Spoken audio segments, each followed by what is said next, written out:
শুনেন বাংলাদেশের জনগণ, বাংলাদেশে ৭১-এর আগে দুইটা সংগঠন ছিল। একটা হইল আওয়ামী লীগ, আরেকটা হইল আপনার রাজাকার।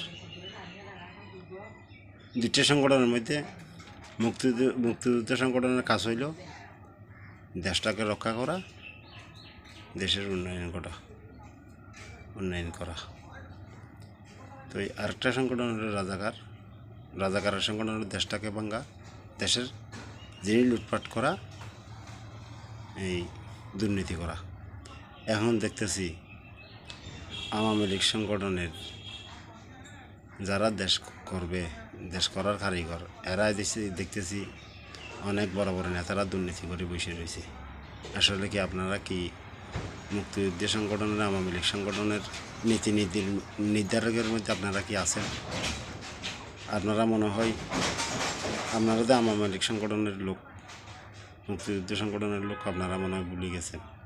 আপনারা রাজাকারের কাতারায় চলে গেছেন বিধায় আজকে দেশের এই অবস্থা।